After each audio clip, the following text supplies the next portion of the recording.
ఎందుకంటే ఈరోజు ఈ రాష్ట్రంలో నారావారి ఈ కల్తీ సారాతో ఎంతమంది రాష్ట్ర వ్యాప్తంగా చనిపోతున్నారు, దీని వెనక అంటే ఈ రాకెట్ వెనక పెద్ద పెద్ద వాళ్ళు ఎలా ఉన్నారో సాక్ష్యాధారాలతో కూడా మీకు బయటకు వస్తున్నాయి. నిజంగా ఎంత సిగ్గుచేటంటే ఈరోజు ఈ మొలకల చెరువులో బయటపడ్డ కల్తీ మద్యం స్కామ్ చూస్తే ఈ టీడీపీ నాయకులు అనేవాళ్ళు డెకాయిట్ల కన్నా బందిపోట్ల కన్నా ఎంత ఘోరంగా తయారయ్యారో మనకు అర్థమవుతుంది.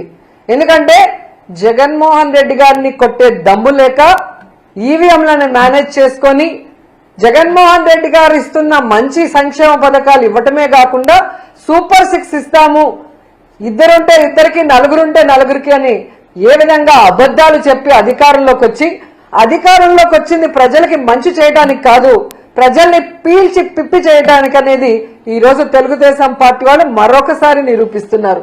నిజంగా ఈరోజు ఈ రాష్ట్ర ప్రజలు తెలుసుకోవాల్సింది ఒక్కటే, ఎందుకంటే చంద్రబాబు నాయుడు అనేవారు ఎప్పటికీ మారడు.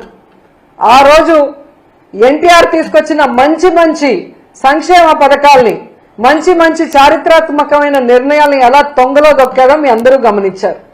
ఆ తర్వాత రాజశేఖర రెడ్డి గారు తీసుకొచ్చిన సంక్షేమ పథకాలు చారిత్రాత్మకమైన అనేక నిర్ణయాల్ని ఎలా తుంగలో దొక్కాడో మీరు చూశారు. ఈ రోజు మళ్ళీ ఒక్క అవకాశం ఇవ్వమని ఏడ్చి అధికారంలోకి వచ్చిన తర్వాత ఏ విధంగా జగన్మోహన్ రెడ్డి గారు తీసుకొచ్చిన సంక్షేమాన్ని అభివృద్ధిని ఎలా తుంగలో దొక్కుతూ ఈ రాష్ట్ర ప్రజలకి నరకాన్ని చూపిస్తున్నారో మనం గుర్తు చేసుకోవాలి.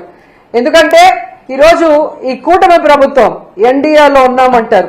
ఎన్డీఏ అంటే నేషనల్ డెమోక్రటిక్ అలయన్స్, మామూలుగా ఎన్డీఏ అంటే నేషనల్ డెమోక్రటిక్ అలయన్స్ అంటారు. కానీ ఆంధ్రప్రదేశ్ లో మీరు చూస్తే ఎన్డీఏ అంటే నారా నకిలీ డిస్టిలరీస్ అడ్మినిస్ట్రేషన్, నారా వారి దౌర్భాగ్యపు అడ్మినిస్ట్రేషన్. ప్రజల్ని దోచుకోవడానికి, రాష్ట్రాన్ని దోచుకోవడానికే ఈ నారా వారి కూటమి ఏ విధంగా పని చేస్తుందో మనం అందరం కూడా ఒకసారి గమనించాలి.